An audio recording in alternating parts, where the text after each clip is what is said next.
Сайн байцгаана уу сонсогчдоо Book Mama podcast-ийн 4 дахь дугаар эхлэхэд бэлэн болсон байна. За уламжлалт ясаараа подкаст-а инглүнтэйгээ хамтран та бүхэнд хүргэж байна. Сайн уу инглүн ээ? Сайн уу амка, сайн уу сонсогчдоо 4-р дугаараараа уулзч байгаадаа маш их баяртай. За би бас баяртай. За энэ удаа бид хоёр бас л Японы зохиолч Морито Ясуми гэдэг хүний бичсэн энэ чэжийн зөвлөгөө нэртэй номыг сонгосон байгаа. За энэ зохиолчийнхаа талаар бас товч танилцуулъя гэж бодож байна. За зохиолч маань 1971 онд Токио хотод төрсөн хүүхдийн эмч мэргэжилтэй. За тэгээд ер нь бол хүүхдийн эмнэлэг болон нэран эрчим тэмцлэгээний тасагт ажиллаж байсан туршлагатай учраас яг нөгөө эцэг эхчүүдэд маань энэ эмнэлгийн хүүхдийн эмнэлэгт үзүүлэхтэй хүүхдийн эрүүл мэндийн талаарх энэ асуудлуудыг яг нэг энгийн үгээр ойлгомжтой байдлаар тайлбарлах тийм зорилготойгоор өөрөө ер нь бол блог хөтэлдэг. Тэгээд за энэ блог хөтлсөөр явсаар за яагаад бас ном бичиж болохгүй юм бэ гэсэн үгнээс энэхүү номоо зохиосон байгаамаа. За энэ ном нь ер нь бол 2018 онд бичигдсэн. За Монголд бол бүтээлч паблишинг компани албан ёсны эрхтэйгээр орчуулсан гаргасан байгаамаа. За тэгээд ном маань 5 үндсэн бүлэгтэй. Тэгээд 5 үндсэн бүлэг маань тус бүртээ нэртэй дотроо мэдээж олон сайхан тэр нэрийнхээ үгэнд өгүүлэг нийтлэлүүдтэй тийм. За тэгээд хамгийн түрүүлд нь бас нэмэлт бүлэг гэсэн бүлэг байсан. За энэ бүлэг дээр болохоор хөвчлэн ээж аавуудын эргэлздэг, гайхдаг тийм асуулт хариултуудыг энэ бүлэгтээ оруулж өгсөн байсан. За тэгэхээр инглүн бит 2 та бүхэндээ бүлэг бүлгийг хувааж аван ярьж өгнө. За 1 болон 3 дугаар бүлгийг инглүн, 2 болон 4 дугаар бүлгийг би яриад. За тэгээд сүүлийн 5 дугаар бүлэг болон нэмэлт бүлгийг бид хамтдаа яриад. За ингээд подкаст маань өндөрлөх юм аа. За тэгээд 1 дугаар бүлгээс инглүн маань эхлээд хэлж байна. За эхлээс өмнө би бас нэг хэлмээр санагдаад за жирэмсэн сквал дөнгөж төрөөд удаагүй байгаа эзнэр маань яг бүтэн сонсоорой. Яг та нарт хэрэгтэй маш их мэдээлэлүүд байгаа шүү гэж хэлмээр байна. За 1-р бүлэг нь болохоор биеийн тухай ерөнхий ойлголтууд гэсэн гарчигтай бүлэг байгаа. За энэ бүлэг нь болохоор яг нэг хүний биеийн ерөнхий мэдлэгүүд тий. За жишээ нь хараан зүгээр юм болов, толгойн хачин хэлбэртэй юм байна. Яах вэ? Чихэн хачин хэлбэртэй байна. Цусны бүлэг, хүүн цөглөхгүй байна. Яах вэ гэх мэтчлэн яг хүний биетэй холбоотой юмнууд байгаа. За эндээс би аль хэсгийг сонгосон бэ гэвэл толгойн хачин хэлбэртэй санагдаад байна гэсэн. Яг анхлан төрж байгаа ээж нарт яг толгойных нь анх яг төрөнгүүтээ толгойных нь хэлбэр нь их санаа харагддаг. Тэгээд яг би энэчээс хамгийн түрүүнд асуудаг юм толгойн зүгээр үг асуудаг юм. Тэгэхээр энийг би оруулъя гэж бодсон. За хүүхдийн гавлын ясна ер нь бол бүрэн нийлээгүй маш зөвлөн байдаг. Яагаад гэвэл 1-р хүүхэд ихээсээ төрөхийн тулд их жижигхэн зайгаар гарч ирдэг болохоор шахагдаж гарч ирдэг болохоор зөвлөн байдаг. За 2-дугаарт нь болохоор төрсний дараа хүүхдийн тарих маш хурдтай хөгждөг, томордог болохоор тэр хөгжилтөнд нь тохирон томорч байхын тулд зөөлхөн байдаг, нийлээгүй байдаг. За тэгэхээр яг нөгөө би өөрийнхөө жишээн дээр хэлээгүй би 9 цаг өвдөж байгаад тэгээд толгой нь амсар нэгдэхгүй нэлээд удаад тэгээд тесрэнд орчихсан аахгүй. Тэгээд нөгөө хүүхэд доошлоод миний яг юун дээр 9 цаг өвдөд гэж байцсан яг толгой нь амар зөв хэлбэртэй гарч ирж байсан. Тэгэхээр нэг тиймэрхүү юугаас болоод толгойн хэлбэр янз бүр болж гарч ирдэг. Тэрний зүгээрээ 2-3 хоноод зүг буцаад хэвийн юундаа орчдөг хэлбэртэй. Бас тэрний дараагаар хүүхэд эхний 3 сар өөрөө эргэж чаддгүй тий. Нэг байрлалаараа их хөвчлэн унтах гэдэг, нэг талаараа их хөвчлэн унтах гэдэг. Тэгэхээр яадаг гэхээр хүүхдийн яасан зөөлхөн байгаа болохоор тэр харж байгаа тал руугаа ингээд далих гэдэг толгой нь За энэ бол явандаа хүүхэд өөрөө толгоогоо даадаг болоод суудаг болоод хөврөөдөг болоод ирэхээр буцаад хэвийн байдалтай орчдгоо. Гэхдээ хэрэв толгойных нь хэлбэрийн засахын тулд одоо хэлбэр засах дээр усанд оруулахаас бусад цагт толгойн дуулах, өмсүүлэх гэх мэт эмчилгээнүүд байдаг гэж илээ. Гэхдээ тэрэн дээр бол нэг айхтар санаа зовоод байх юмгүй. Хүүхэд өөрөө хөдөлгөөнд ороод ирэхээр аяндаа буцаад хэвэндээ орчдөг. Гэхдээ бас нэг юу байгаа дагд те. Дагд нь хэрэв одоо хавтгай байх юм бол энэ гэхдээ энэ эмч болохоор яг Японд үзэгдэж байгаа гэдгсэн. Ер нь бол хавтгай дагдтай байх юм бол тэр нь тэрвэрээ ингээд үлдчихдэг гэж үлээ ямар ч өөрчлөгдөх боломжгүй тогтцоод байдаг гэсэн. Яг жишээн дээр би яг өөр дээрээ хэлэх юм бол манай хүү бас дагдсан ерөнхийдөө хавтгаад уу. Гэхдээ амар жоохон хэлбэр нь хатгаад өгөх юм уу. Тэгээд бид хоёр засагдсан гэж бододсон чи дагц нэр ингээс засагддаг юм байлээ.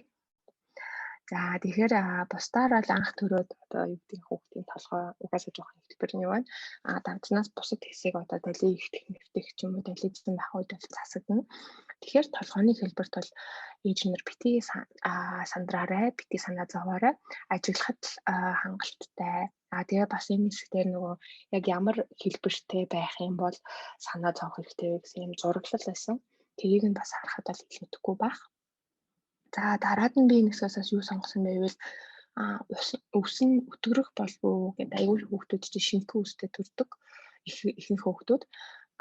Тэгээд дээрээс нь мөн хүүхэд айгуух дээшээ харж унтдаг болохоор дагцны хэсэг нь одоо өвс нь халзарчдаг.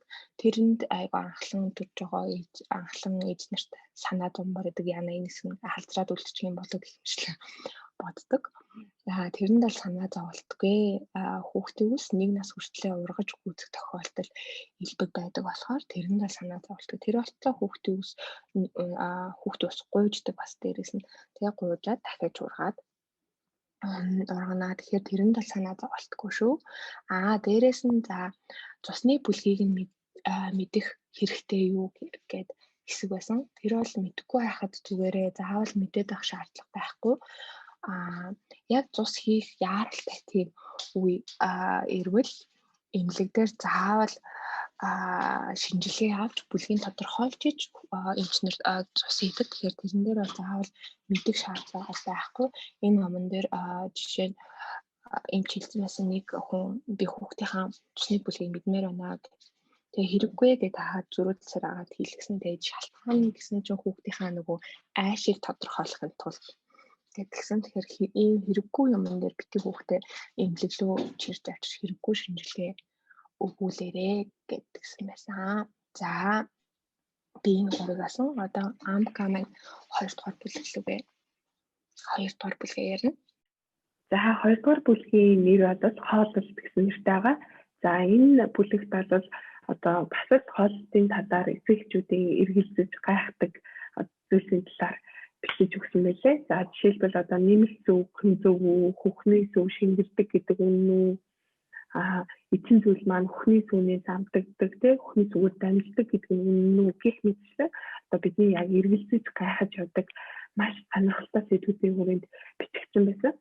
За эндээс бол надад хамгийн их таалагдсан хэсэг нь юу байсан бэ гэхээр хөхүүл үед дуртай зүйлсээ хамаагүй хэрэглэж болохгүй гэж юу гэдэг хэсэг таалагдсан.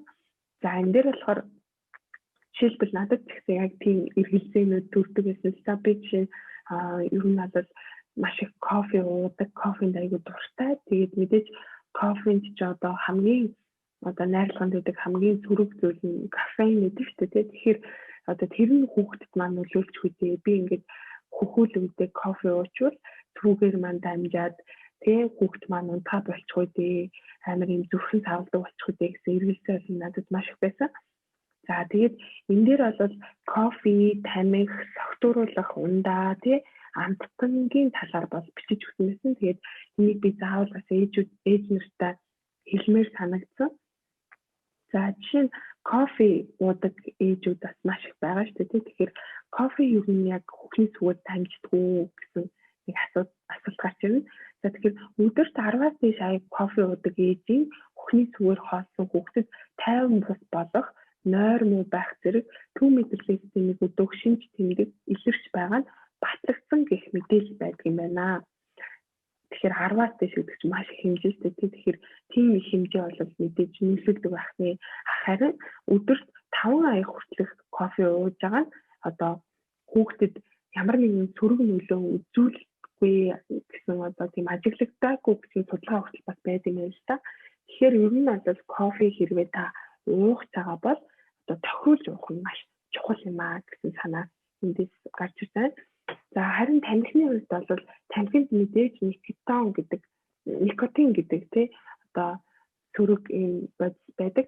За зөвхөн одоо никотин гэхээс гадна тамхинд бол маш олон одоо 4,000 орчим төрлийн хорт бодис агуулдаг юм байна.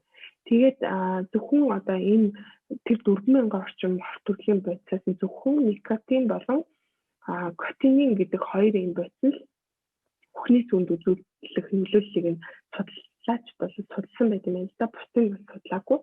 За тэгэхээр ер нь бол тамхи бол энэ одоо сэдвийг одоо багтлаад ярил тэ. Тамхи бол шууд нөлөөлдөг. За ээжийнхэн татах тамхины хэмжээ ихсхийн хэрээр хүүхдийн биедээ шингээж авах никотины хэмжээ одоо никотин никотон гэж хамтлаг яриад байна. Никотины хэмжээ бол ихссэн байна. Тэгэхээр ер нь бол та тамхи татж байна гэдэг нь таны хүүхний сүгээр дамжаад хүүхдэд чинь шууд сөрөг нөлөө үзүүлдэг гэж энд бол бичсэн байсан. За дараагийнх нь болохоор одоо согтууруулах хүн байгаа тийм. За бид нэр тэгдэг шүү дээ. За одоо найз нь одоо ингэ найз нөхдөд уулзаараа найз нь хөхүүлжтэй. За яах вэ одоо нэг би уучвал нөгөөх маань бараг цагтчих хаах гэж тэгдэг.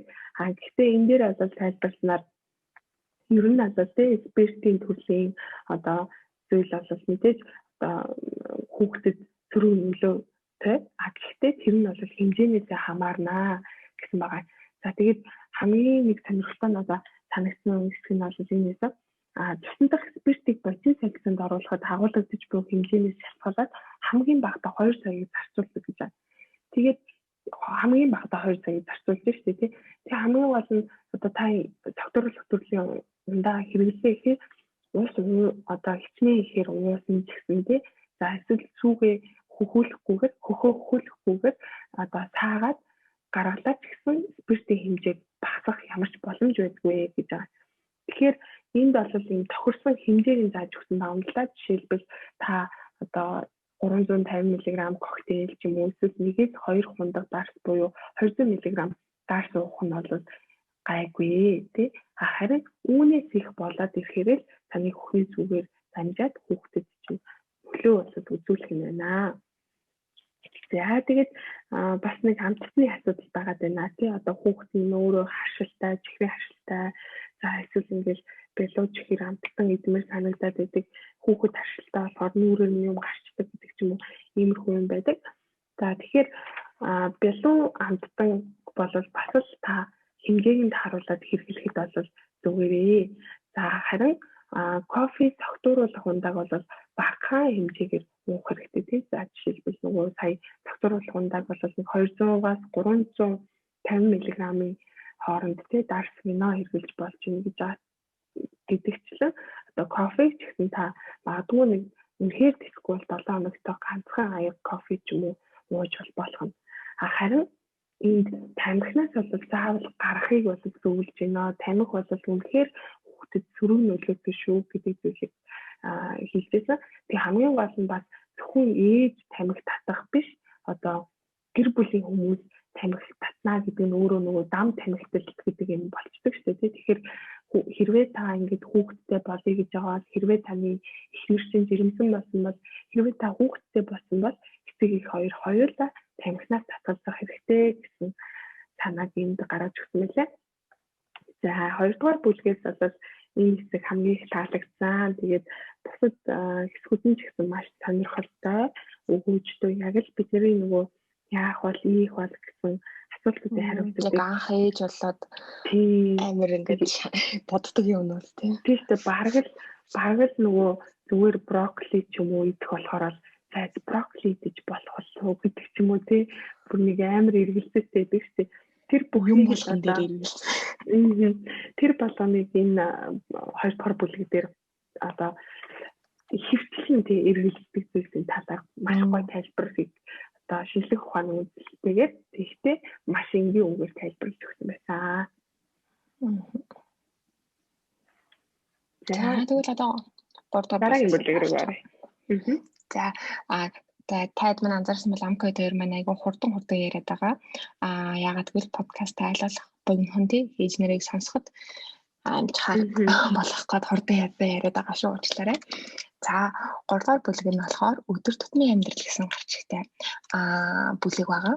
За энэ бүлэг нь болохоор дотроо усанд оруулах яах вэ, хизээ оруулах уу, хэдэн удаа, за ханиа төрсүүд нь оруулж болох уу гэх мэтчлэн эсвэл үеийн адил байх юм энэ зүгээр үү, ерөөсөө унтаж өгөхгүй маа яатсан болоо гэх мэтчлэн ийм хэсгүүдтэй. Миний сонгож авсан хоёр хэсэг байгаа. Бас ээж болоод яг хамгийн их эргэлздэг хүмүүс айгүйх асуудаг асуулт болохоор би энэ хоёрыг сонгосон. За эхнийх нь болохоор хүүхдийг хизээнээс салхилуулах вэ гэдэг. За ер нь бол улирал цагаа зөв сонгож богино хугацаагаар салхилуулж эхлэхэд бол зүгээрээ. Ихэнх үедээ за 100 цагт бол өглөө юм уу оройны сэрүүнд те өвөл бол өдрийн дулаанд салхилуулах нь зөвөө. Тэгээд ер нь бол хүүхэд том хүнтэй харьцуулахад бол дархлаа нь маш сул байдаг болохоор ханиа том их байгаа үед ч юм уу эсвэл хүн ихтэй те газруудаа салхилуулах зайлс хийх хэрэгтэй шүү. Хүүхдээ хэрэг гаргаж одоо тасгах байгаа бол доод талын хажуугийн дэлгүүр ч юм уу те доотлынхан дэлгүүр за ойр хавийнхаа жижигэн дэлгүүр мэлгүүр ч юм уу том газар бол биш те бага хүнтэй дэлгүүрүүд бага багаар тасгаж салхилуулангаа гарч болно.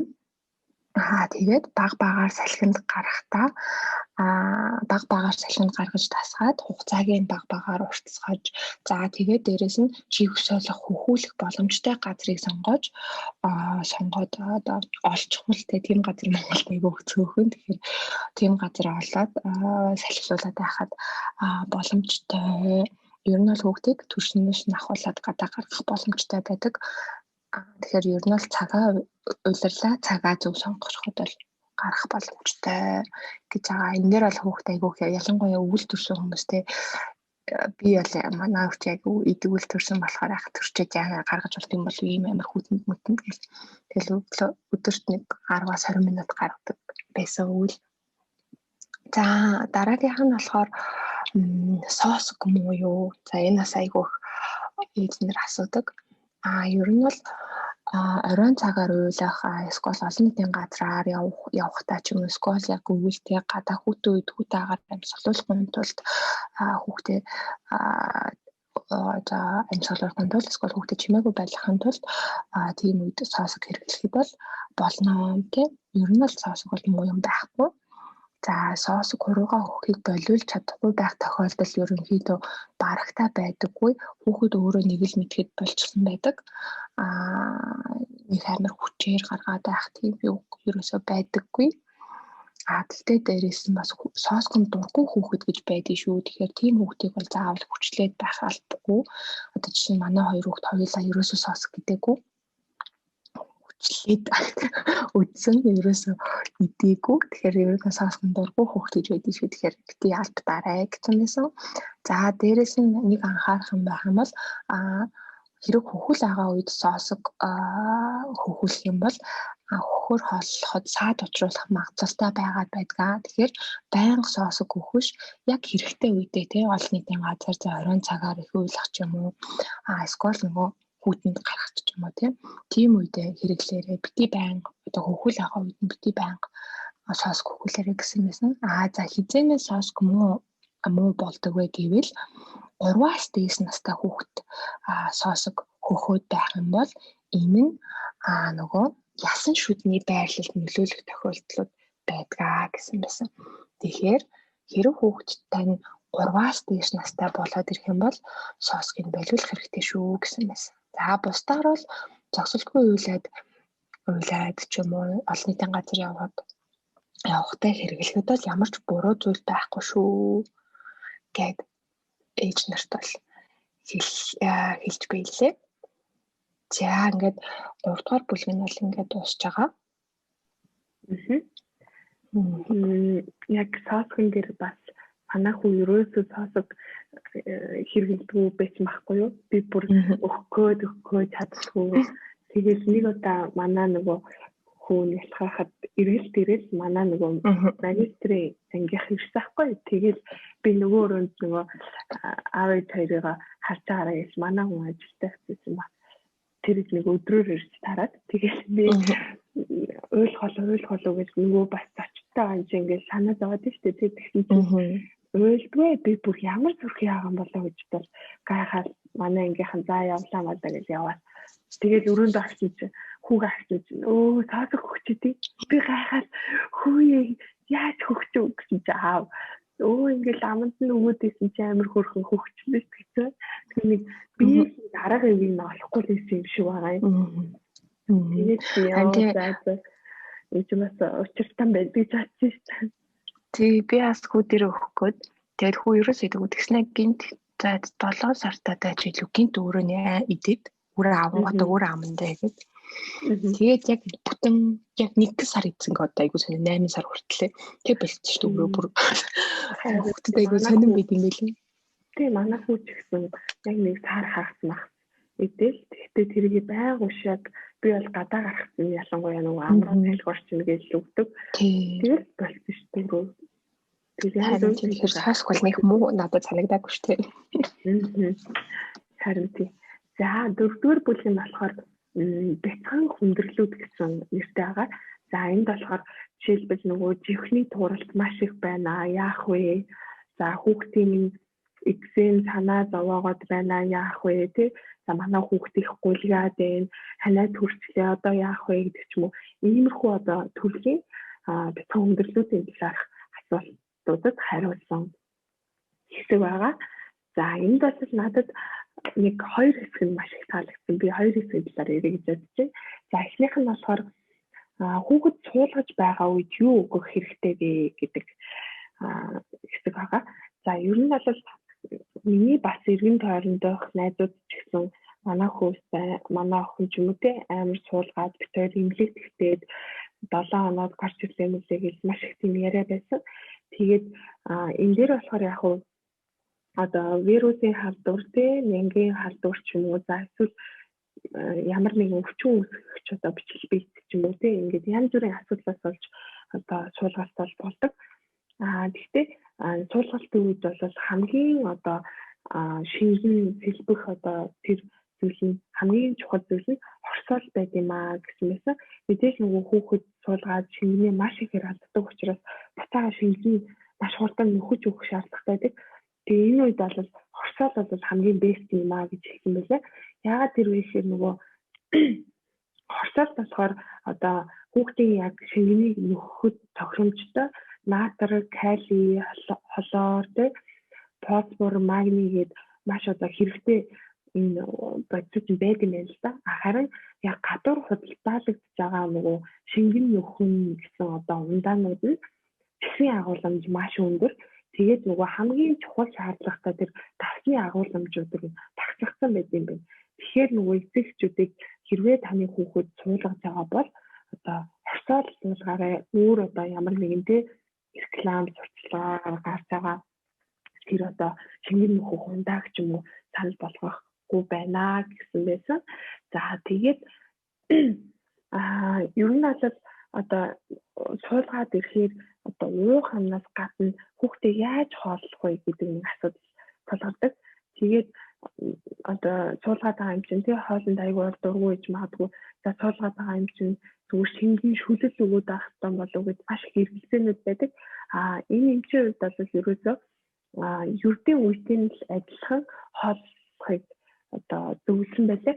Яагаад гэсэн бэ гэхээр бас судалгаагаар нөгөө нэг аль болох суулгалт өгж байгаа хүүхдэд аль болох эрт үеэс нь хоолыг нь өгч ихсэн байхад тэр хүүхдийн эдгэх хугацаа тий хурдтай дээрээс нь эдгэх үеийн тэр жин нь одоо яг хэвийн нэрээ байж идэг юм байна л да. Тэгэхгүй нөгөө нэг суулгаж байгаа юм чинь хүнд хоол өгөөд явах уу, за явах уу гэл ингээл илүү амархан шүл ч юм уу тий одоо усан хоол өгөөд ахаар хүүхдийн маань жин бас айгүй хурдан халдагдаад эхэлх юм лээ.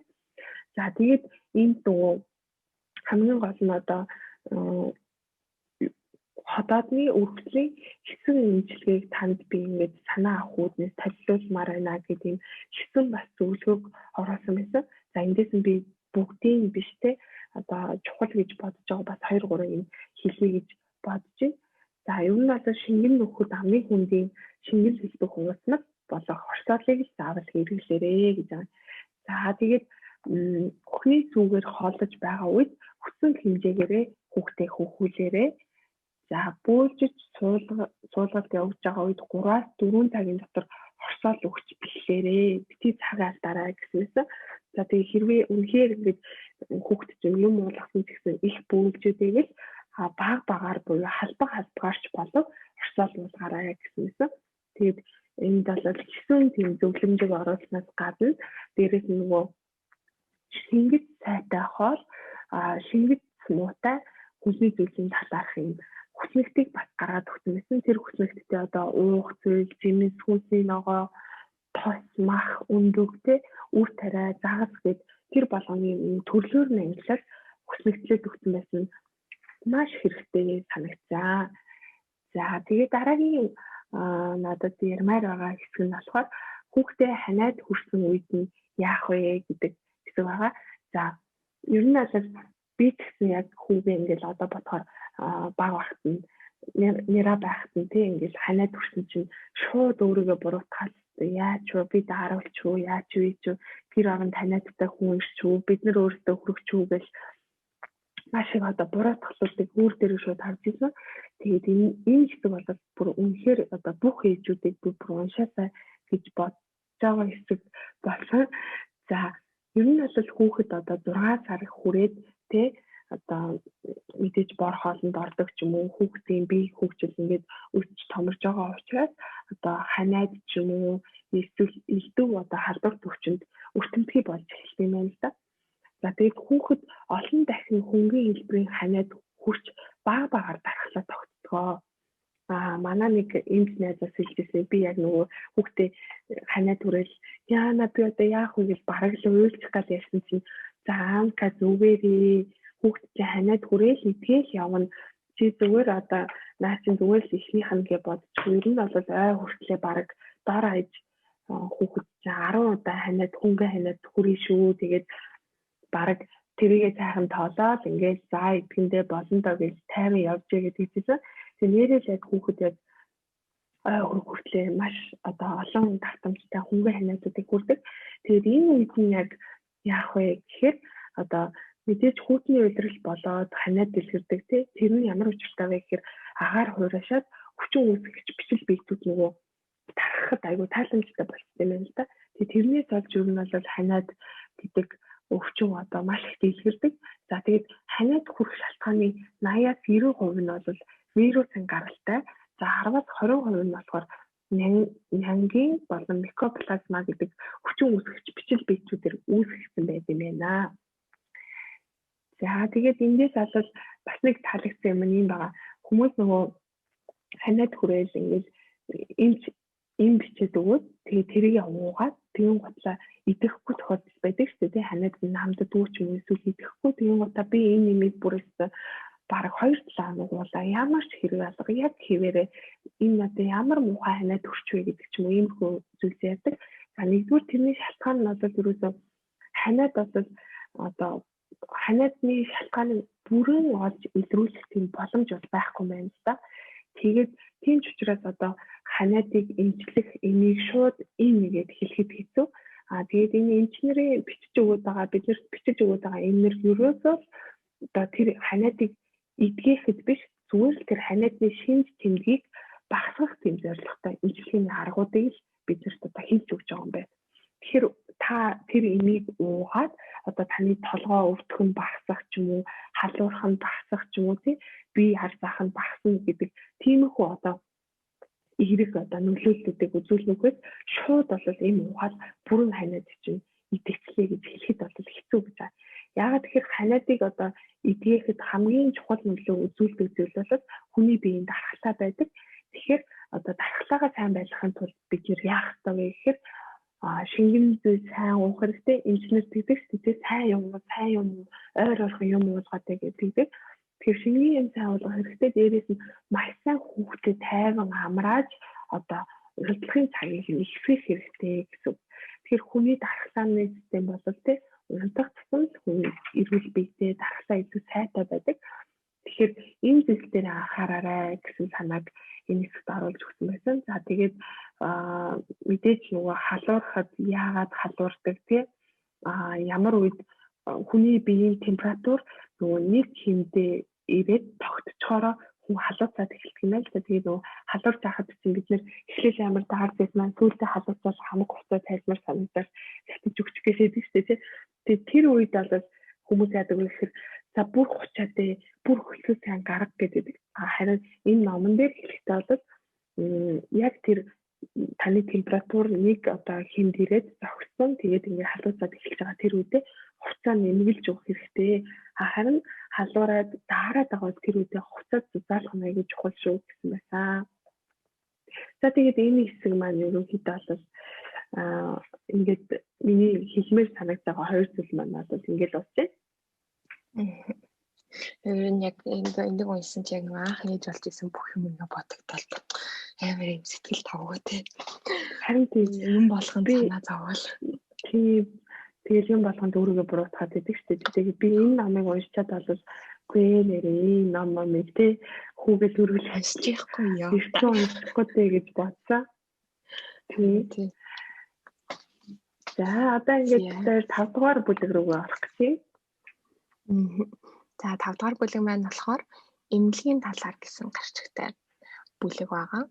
За эдгээр нь одоо ер нь эмнэлэгт яах ёстой юм, хизээ хандах ёстой юм, урьдчилан сэргийлэх тарилга ер нь хийх ёстой юм уу, томоогийн вакцин ер нь хэр нөлөөтэй байдیں۔ За эмчит үзүүлэхдээ юуг хийх ёстой юм. За эмнэлэг твтэх үед юуг анхаарах ёстой юм гэх мэтлэн зөвлөгөөнүүдийг өгсөн бүлэг байгаа. За миний энд сонгосон хэсэг нь болохоор хизээ эмнэлэгт хандах вэ гэдэг хэсгийг сонгосон. Бас яг өөрийн туршлагаас энийг ярмаар санагдаад яг одоо би ч 2 хүүхэдтэй.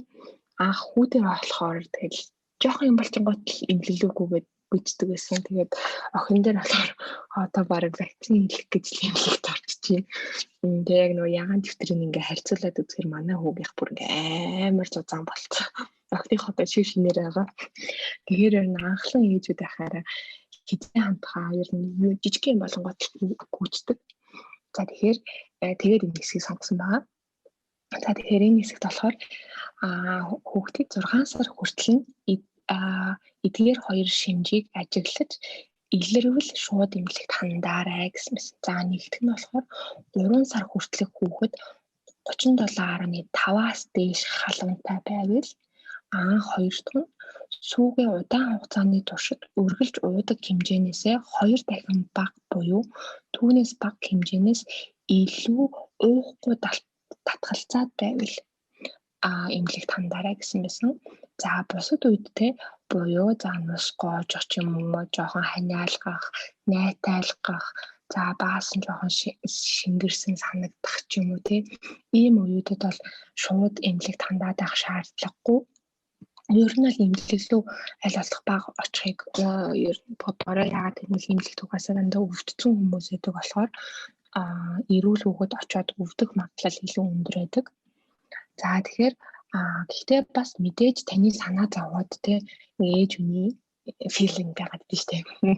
Үнэхээр ингээд санаа зовоод байвал хандаж болно. Гэхдээ яг өөрийгөө хүүхдээ хэлээ жоохон ажиглаарай гэдгийгсэн. Яг саяны нэг амкагийн хэлсэн мэтлэг ханиадны им уугаад эсвэл эмнэлэгт хандсан болохоор хурдан идэгнэ гэсэн юм ерөөсөө байхгүй. Тэгээ саяны яг ханиадны им нь зөвхөн шинж тэмдэг тавдаг. Ханиадыг бол идгээдгүй.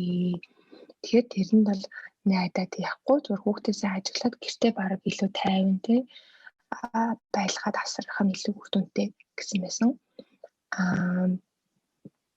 За ер нь тэгээд ээж нарыг нэг жоохон найтайлангууд яана ханиад гэлгээд гүчдэг. Тэгэхээр гэртээ хүүхдээ ажиглаарай.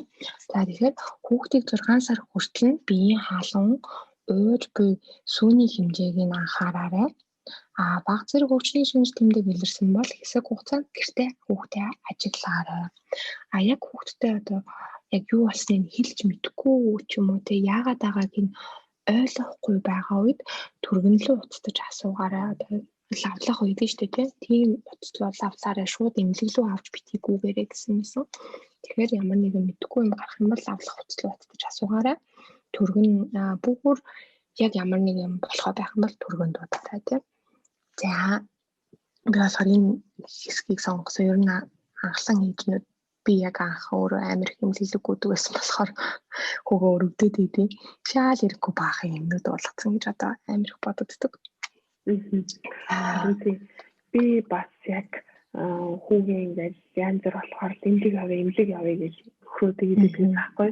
Тэгэд манай хүн болохоор яах гээд байгаа юм бэ? Эмнэлэг гэдэг чинь ингээд дүүрэн яг үндэ вирус ян тэгдэг хүмүүс явж байгаа штеп. Тэгээд тийм газар руу наа хүүхдээ авч очиж яах гээд байгаа ингээд намайг амар хоригддаг гэсэн аахгүй. Би тэгээд тухайн үедээ бол үгүй болохгүй юм би заавал ормоор ингээд нөгөө аваад тэгээс нэгээд одоо ингээд ковид гэл гарангуут нэрэл бас энэ чинь янз бүрийн хүмүүс байгаа юм байна. Тэгэл тэр болгонд ингээд заавал эмнэлэг гэдэг шаардлагагүй юм байна гэдгийг бол бүр бодит байдлаар нь ойлгосон шүү дээ. Харин тэгээ манай нөгөө хариуцгал чинь жоохон хэцүү тийм муу анхааруулалтын систем нь муу. Тийм болохоор аль болох эмнэлгээс хол тийм байвал зүгээр. Одоо охин дээр болохоор бид нар яг вакциныхын үе дээр л очсон шүү дээ. Бусад үед бол ерөөсөө очоогүй. Тэгэл хүн яах вэ? Тэгэл мэдээж ихний үедээ юу ч мэдэхгүй тийм хэм бүхэн сандрах үе зөндөө. Харин тийм. За надад болохоор таалагдсан хэсэг нь эмчит үзүүлэхдээ юу дурдах хэрэгтэй вэ гэсэн хэсэг. Энийг бас ер нь бол би өөрөө ч гэсэн эмнэлэг явахдаа дандаа ингээд мартчихдаг ч юм уу тийм зүйл байсан байхгүй. Тэгээд нөгөө яг ингээд хүн чинь эмнэлэг ороод ахаар л яг ингээд гарсан ороод тадлах жаал гэдэг юм уу те мэддэг. Гэхдээ ер нь бол энийг заавал тэгээд эмнэлэг орох тусам мэдэх биш анхнаасаа мэддэг байх хэрэгтэй санагдсан. Тийм учраас би бас сонсогчтой хуваалцъя гэж бодсон юм аа. За энд болохоор одоо бид нэр ингээд за зүгээр жишээлбэл те хүүхд маань ингээд ханиад хүрсээ бүгдээрээ ингээд аав нь ч бай ээж нь ч бай эмнэлэг дээр эмчтэй аваачаад очихоор эмч мэдээж ингээд шууд хүүхдэд хараад таны манай хүүхд ханиад хүрсэн гэхээр тийм үү маа энийг уучих гэж шууд ямар нэгэн эмчилгээ бол бичиж өгөх боломжгүй шүү дээ. Тэгэхээр мэдээж зөв эмчилгээ тохирсон эмчилгээг бичиж өгөхийн тулд одоо хүүхдийн чинь байр байдлыг нь яг ямар байж агаад ямар болж өөрчлөгдсөн талаарх дэлгэрэнгүй мэдээллийг авахыг бол хүснэ. Тэгээд тэр мэдээлэлд нь хариулахад бол бүрэн одоо мэдээлэлтэйгээ байх хэрэгтэй айгүй чухал байдаг. За жишээлбэл одоо анх яг одоо хүүхд чинь тий ханиад хүрээгүй байхдаа хэдэн цагт хоолоо иддэг байсан, хэр их хэмжээгээр иддэг байсан, одоо өтгөнийх нь өнгө нь ямар байсан, шээсний өнгө ямар байсан, ойр ойрхон шийдэг байсан уу, ойр ойрхон одоо өтгөн гардаг байсан уу, шүн унтахдаа одоо хэдэн удаа сэрдэг байсан тий эсвэл одоо нам унтдаг байсан уу гэдэг ч юм уу. Энэ талаарх бүх мэдээллүүд нь ер нь бол хэрэгтэй байдаг.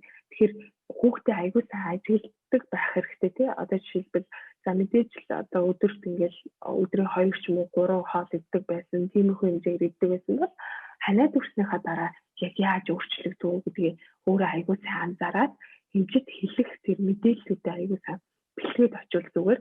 За дээрээс нь тэр илэрч байгаа өвчнөөхөө шинж тэмдгийг бас нарийн тайлбарлаж өгөх нь аягүй чухал байдаг. За үнэхээр ингээд тасралтгүй халуураад байгаа юм уу тий эсвэл ингээд тасралтгүй ханаагаад байгаа юм уу за зүгээр л одоо жоохон амьсгаатахаараа ханаагаад байгаа юм уу гэдэг ч юм уу нэг халуураад нэг өнжөөд тий дахиад нэг 2 өдөр дараалал халуурсан юм уу гэдэг ч юм уу за нус нь гоожоод байгаа юм уу яг яаж өвдөд байгаа гэдэг талаарх тэр шинж тэмдгүүдээ аягүй сайн эмчтэй хэлэх хэрэгтэй. За дээрэс нь бүр болж өгвөл энд бас нэг аргыг хэлж өгсөн байсан. Болж өгвөл хэрвээ одоо учиргүй уйлаад эсвэл таталт өгч байгаа ч юм уу те үе таталт өгöd байгаа бол тэрийг нь бүр ингээд бичлэг хийгээд аваад ирж болно шүү. Тэгээд тэр бичлэгээ үзүүлвэл эмчид бас илүү одоо эмчилгээний аргаа сонгоход те эмээ бичиж өгөхөд төхөн болж өгнө гэсэн байсан. За тэгээд мэдээж эмнэлэг рүү явах бүртээ их хүүхдийн хяналтын дэвтрээ тэр нөгөө ягаан дэвтрээ багцлгүй заавал авч явж байгаарай. За тэгээд ямар нэгэн эмчээс ямар нэгэн эмнэлэг төзүүлээд одоо ямар нэгэн тэмдэглэгээ хийлгээд те одоо ийм таам бичүүлж байгаа бол тэрийг заавал бүгдийг нь нэгтгээд авч очиж байгаарай. Тэгснээрээ эмч одоо өмнө нь ямар юм уугаад нөлөөлөөгүй юм те эсвэл ямар юм уугаад дарагдсан гэдэг талаарх бүх мэдээллийг нь авч агаад таны хүүхдэд хамгийн хэрэгтэй хамгийн тохиромжтой тэр эмчилгээний одоо энэ танга бичиж өгч чадах юм аа. Тийм учраас аав ээжүүд маань маш бэлтгэлтэй, бүрэн мэдээлэлтэй эмнэлгийг зорж байгаарай гэсэн санаа байнамаа. Яа ингэж энэс амар хэрэгтэй гэсэн тийм. Би эмнэлэг орохоор ингээд тий хэлж чадахгүй тийм манай нөхөрд хариулдаг байсан. Харин ерөөдөө яагаад агаалыг гэж хөлөөгөө хараад. Тэгэл яг манай нөхөр бүгдийг нь хэлж өгвөл. Дээрээс нь би бүр лав ихний нэг хэсэгт бол дандаа ягаан дэвтэр орхидог байсан. Аюу санаа тэд одоо сандард юм уу ингээл хүүхд мөхтэй бэлдээл өөрийгөө бэлдэж байгаа мартдаг юм уу бүгд тэгэл очивол ягаан дэвтэр ихээр мартчих тэгэл нэг цаасан дээр бичүүлдэг. Тэг би бүр айл болох тэр цаасыг нь хадгалж аваад нөгөө ягаан дэвтрийнхаа голтон дараалалаар нь хийдгэлтэй. Гэтэ тэр бол аюу буруу. Би тэгээд бүр дандаа очичоод яагаад мартаад идэм би ямар сони юм бэ гэж өөрийгөө буруутгал. Андаа надад нөгөө ягаан дэвтэрийн дутагдлаа тал нь айгу бичигцэн айгу багтай. Одоо манай хүүгийнх дүүрээд тэг дандаа ингээ баахан завсраар нь дүүрэн цаац хийцэн. Тэр нь надад жоохон дутагдaltaй санагдсан. Дээрээс нь гадаадын эрүүл мэндийн систем хамгийн гоё. Ерөөсөө нөгөө цаас маасан дээр заахаа зүгээр эмийн сангаас авах юм дээр бичиж өгдөг. Бусдаар болон өөрөө нэг тэмдэглээд авах амар шаардлагагүй. Одоо шивэдийн жишээ гэх юм бол регистрийн зургаан дээр бүх юмыг одоо хадгалцдаг датаг нь тэр надад бүр амар шивэдэд очиж яг хамгийн талч дээрээс авах. Зөвхөн регистрийн дугаарыг хаан чамаагүй хэрэгжилж авдаг сургууль, эмнэлэг, цагдаа гэд. Тэгээд регистрийн дугаарыг тэр дотор бүх мэдээлэл нэдэг. Бүх мэдээллийн хамгийн гол нь эмнэлэг зөвхөн эрүүл мэндтэй холбоотой датаг нь харж болдог. Цагдаа зөвхөн гэмт хэрэг юм уу юуг нь харж болдог. Гэх мэтчлэн тийм. Тэгээд би яг тэрэнд нь бүр амар хатаад яг өөрөө хүүхдтэй болчиход яа Монгол тийм байсан бол гэж би бүр амар их бодсон шүү дээ.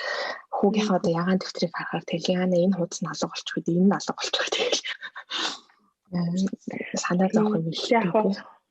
Тийм манад яг хөө тэгээд регистрийн дугаараар нэг юм заримдаа ингэж бүртгэж аваад хийгээд байдаг л да. Гэхдээ яг тэр очруу одоо ханаад юм найрын байдгүй тийм байсан зүйл бол байдаггүй л ахалтай. Харин за ингэж 5 дугаар бүлэг маань ингэж дуусгаа. За тэгээд дараагийн хэсэг нь болохоор нэмэлт бүлэг байгаа. Нэмэлт бүлэгтэй болохоор яг би түрүүн хэлсэнчлэн яг бидний нөгөө эргэлзээд байдаг, гайхаад байдаг одоо янз бүрийн асуудал хариултыг энд оруулж өгсөн байгаа. За тэгээд бит хоёрын дээр 1-2-ыг тайддаг бас яриад өгье гэж бодож байна.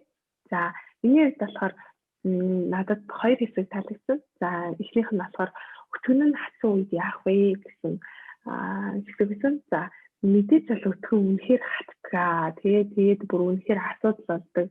Яанаас нэр яаж хүүгээ балах вэ? Нэр болдог бол энэ гэсэн тэгсэн өмнөөс нь тэгсэн гэж бүр маш их шаналдаг. Тэгээ энд яг надад нэг арга байсан байхгүй юм. Тэр нь л бүр амар таалагдсан. Тэрний юу гэхээр ингэсэн байсан.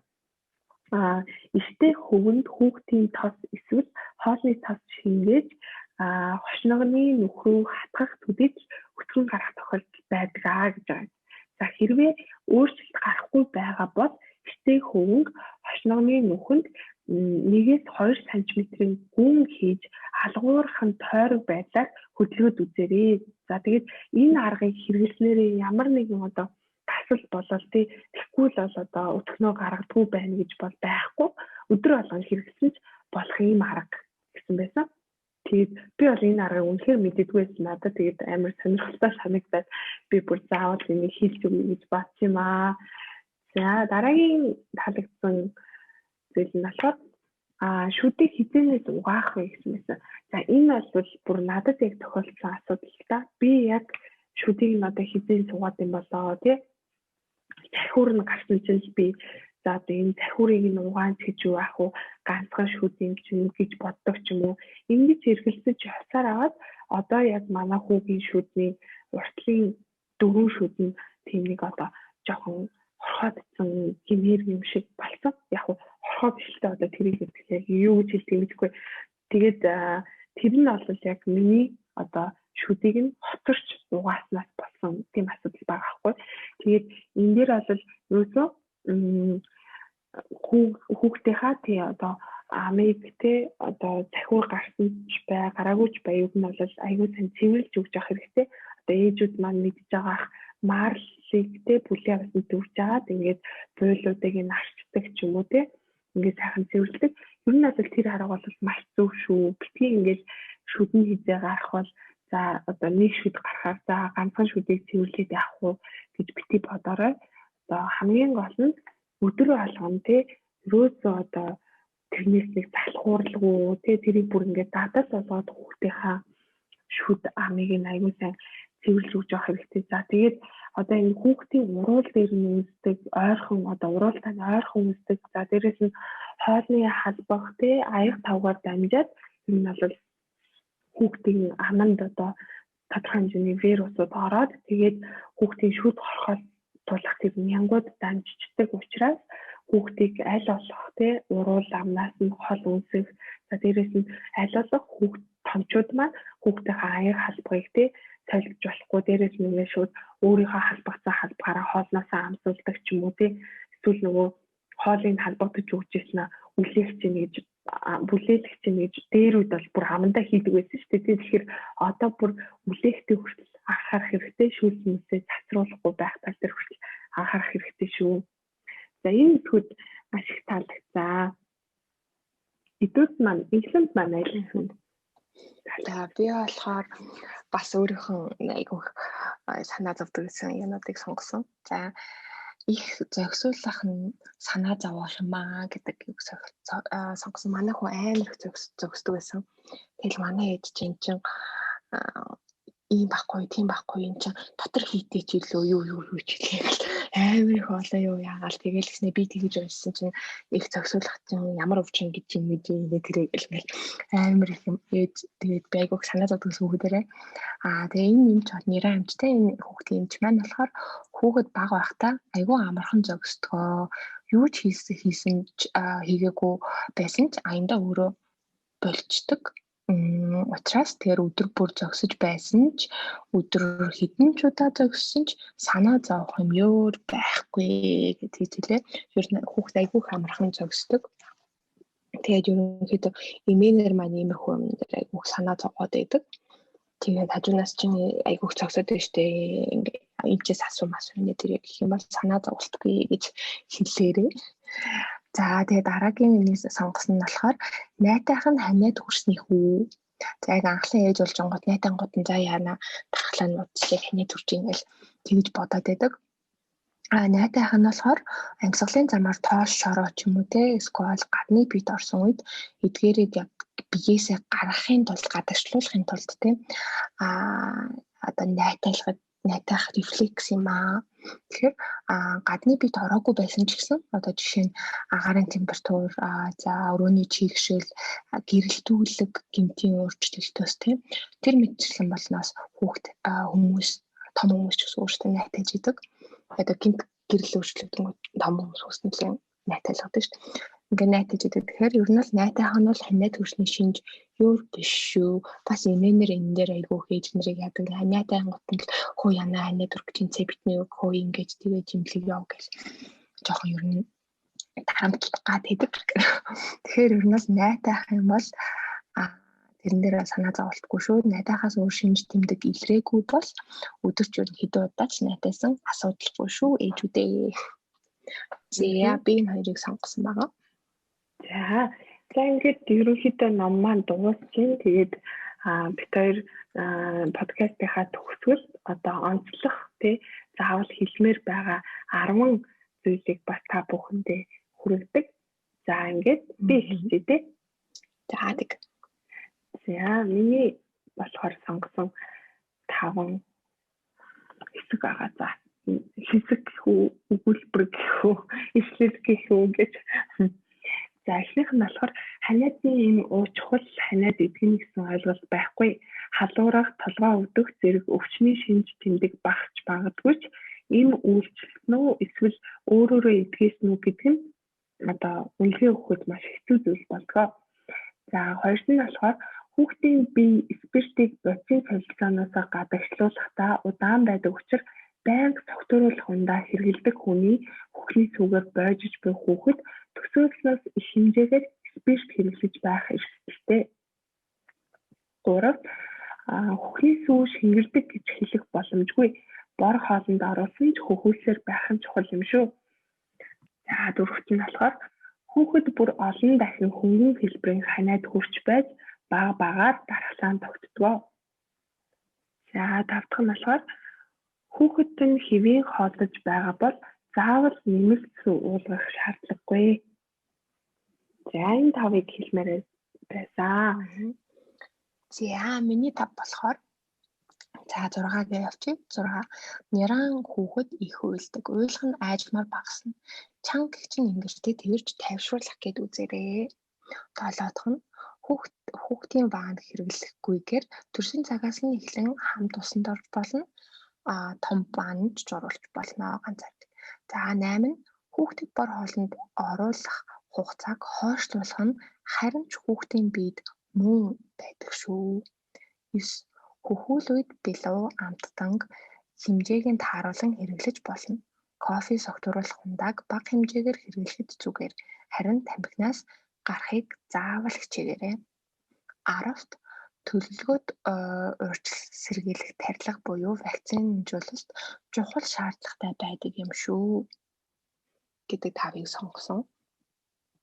За тэгээд бас нөгөө нэмж юм хэлмээр санагдаад одоо ерөнхийдөө мэдээллийн иргэн үе болсон тийм интернетээр ямар ч мэдээлэл авах боломжтой амар дүүрэн байдаг тийм ерөнхийдөө.